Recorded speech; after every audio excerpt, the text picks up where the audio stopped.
Hello friends, I am Siddhi and welcome to creative Siddhi. आजचा video इयत्ता 8वीतील स्टुडंटसाठी खूपच इम्पॉर्टंट अँड युजफुल ठरणार आहे. Let's start it. आज मी तुम्हाला NMMS आणि MTSC व इतर स्पर्धा परीक्षांसाठी उपयुक्त इयत्ता 8वीच्या इतिहासाच्या नोट्स पहिल्या धड्याच्या इतिहासाच्या नोट्स देणार आहे. पहिल्या धड्याचं नाव आहे इतिहासाची साधने. इतिहासाच्या साधनांमध्ये 3 प्रकार पडतात. इतिहासाच्या साधनांमध्ये किती प्रकार पडतात असाही प्रश्न येऊ शकतो. पहिला प्रकार भौतिक साधने, दुसरा प्रकार लिखित साधने, तिसरा प्रकार मौखिक साधने. भौतिक साधनांमध्ये वस्तू, वास्तू, नाणी, पुतळे, पदके आणि अंदमान येथील सेल्युलर जेल, पुण्यातील आगा खान पॅलेस येथील गांधी स्मारक. येथे प्रश्न कसा येऊ शकतो, यातील कोणतेही 3 शब्द भौतिक साधनांचे 3 शब्द देऊ शकतात आणि चौथा शब्द मौखिक किंवा लिखित साधनांचा असू शकतो आणि त्यात आपल्याला फाइंड ऑड मॅन आउट असा प्रश्न येऊ शकतो. सेल्युलर जेल कुठे आहे असाही देखील प्रश्न येऊ शकतो. पुण्यातील आगा खान पॅलेस येथील गांधी स्मारक. गांधी स्मारक कोणत्या पॅलेसमध्ये आहे किंवा आगा खान पॅलेस कोठे आहे असा देखील प्रश्न येऊ शकतो. इतिहासाच्या साधनांचा दुसरा प्रकार लिखित साधने. पत्र व्यवहार, परदेशी व्यक्तींच्या नोंदी, वृत्तपत्रे, चरित्रे, नियतकालिके, फॅक्टरी रेकॉर्ड्स, आत्मचरित्रे, पुस्तके इत्यादी लिखित साधनांमध्ये येतात. यात पण तसंच प्रश्न येऊ शकतो. 3 यातील शब्द व चौथा दुसरा शब्द व इथे फाइंड ऑड मॅन आउट असा देखील येऊ शकतो. विष्णुशास्त्री चिपळूणकर यांचे निबंधमाला हे मासिक आहे. मासिक म्हणजे 30 दिवसातून प्रसिद्ध होणारे किंवा महिन्यातून प्रसिद्ध होणारे. लोकहितवादी उर्फ गोपाळ हरी देशमुख. गोपाळ हरी देशमुख यांनाच लोकहितवादी म्हटलं जातं. त्यांचं प्रभाकर साप्ताहिक 7 दिवसातून प्रसिद्ध होणारं आहे. डॉक्टर बाबासाहेब आंबेडकर यांचं पाक्षिक म्हणजे 15 दिवसातून प्रसिद्ध होणारं मूकनायक हे 1920 पासून चालू केलं आहे. डॉक्टर बाबासाहेब आंबेडकर यांनी एप्रिल 1927 पासून बहिष्कृत भारत हे पत्र सुरू केलं आहे. डॉक्टर बाबासाहेब आंबेडकर हे जनता प्रबुद्ध भारत ही वृत्तपत्रे बनवत होते. नकाशे व आराखडे. शहरांचे सर्वेक्षण करून नकाशे तयार केले म्हणजे सर्वे ऑफ इंडिया. ब्रिटिश काळात स्थापना. सर्वे ऑफ इंडियाची स्थापना कधी झाली असा देखील प्रश्न येऊ शकतो. इतिहासाच्या साधनांचा तिसरा प्रकार आहे मौखिक साधने. मौखिक साधनांमध्ये स्फूर्तिगीते, लोकगीते, पोवाडे, लोककथा, प्रसंग वर्णने, मुलाखती, मेळे, जलसे, कलापथके, ओव्या. इथे मी तुम्हाला पहिल्यांदा सांगितला तो कॉमन प्रश्न इथे देखील येऊ शकतो. अप्रकाशित स्फूर्तिगीते स्वातंत्र्य सैनिकांना मुखोद्गत आहेत. सत्यशोधक समाजाने पोवाड्याची रचना केली आहे. पोवाड्याची रचना कोणी केली आहे तर सत्यशोधक समाजाने.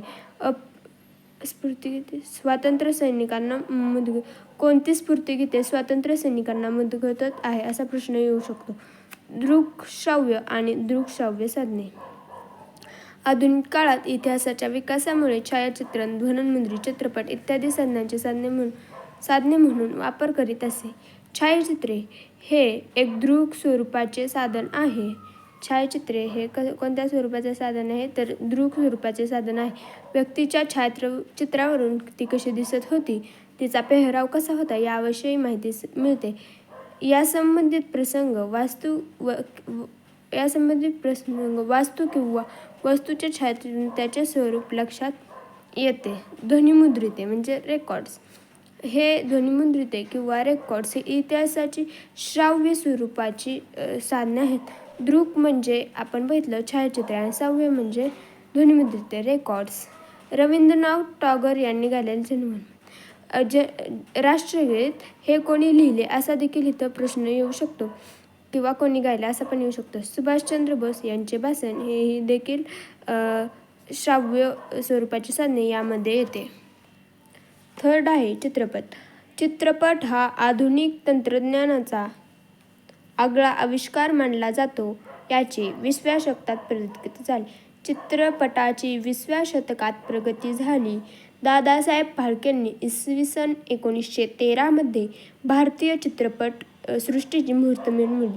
भारतीय चित्रपट सृष्टीची मुहूर्तमेढ कोणी रोवली असा देखील प्रश्न येऊ शकतो. भारतीय चित्रपट सृष्टीची दादासाहेब फाळकेंनी भारतीय चित्रपट सृष्टीची मुहूर्तमेढ केव्हा रोवली असा देखील प्रश्न येऊ शकतो. स्वातंत्र्य लढ्यातील दांडी मिठाचा सत्याग्रह, चले जाव आंदोलन इत्यादी. आता आपण यावरती क्वेश्चन पाहणार आहोत. पहिला क्वेश्चन आहे, खालीलपैकी भौतिक साधन कोणते? पहिला प्रश्न आहे, खालील पर्यायातील भौतिक साधन कोणते? तर आपल्याला माहित आहे भौतिक साधन हे वास्तू आहे. याचा आन्सर आहे वास्तू. खालील पर्यायातील मौखिक साधन कोणते? मौखिक नाणी भौतिक साधने, पुतळेपण भौतिक साधने, नियतकालिके लिखित साधने आणि लोककथा हे मौखिक साधने. खालील पर्यायातील लिखित साधने कोणते? लोककथा या लिहिल्या जात नाही. वस्तू हे भौतिक साधने. वृत्तपत्रे, उत्तरपत्रे लिखित साधने. पोवाडे हे मौखिक साधने. अंदमान येथील सेल्युलर जेल कोणते साधन आहे? अंदमान येथील सेल्युलर जेल भौतिक साधन आहे. आपण इथे मगाशीच बघितले. 5. गांधी स्मारक संग्रहालयात कोणते साधनात मोडते? गांधी स्मारक संग्रहालय भौतिक साधनात मोडते. डॉक्टर बाबासाहेब आंबेडकरांचे पाक्षिक पर्यायातून अचूक ओळखा. डॉक्टर बाबासाहेब आंबेडकरांचं मूकनायक हे पाक्षिक आहे. ते 1920 मध्ये त्यांनी प्रकाशित केले आहे. प्रभाकर हे साप्ताहिक कोणी लिहिले? प्रभाकर हे साप्ताहिक लोकहितवादी म्हणजेच गोपाळ हरी देशमुख यांनी लिहिलेले आहे. पोवाड्यांची रचना कोणत्या समाजाने केली? पोवाड्यांची रचना सत्यशोधक समाजाने केली. अंदमान येथे सेल्युलर जेलमध्ये कोणती शिक्षा देण्यात आली होती? याचा आन्सर आहे लोकमान्य टिळक. गांधी स्मारक हे कोणत्या शहरात आहे? तर आपण मगाशीच बघितले की गांधी स्मारक पुणे येथे आहे. निबंधमाला हे मासिक कोणी लिहिले होते? निबंधमाला हे मासिक विष्णू शास्त्री चिपळूणकर यांनी लिहिले होते. खालीलपैकी चुकीचा पर्याय कोणता? न्यू भारत, कारण हे सगळी बहिष्कृत भारत, जनता आणि प्रबुद्ध भारत हे सगळे डॉक्टर बाबासाहेब आंबेडकरांचे आहे, पण हे नाही. जनगण मन राष्ट्रगीत कोणी गायले? याचा आन्सर आहे रवींद्रनाथ टागोर. ध्वनिमुद्रित किंवा रेकॉर्ड्स ही इतिहासाची श्राव्य स्वरूपाची साधने आहेत.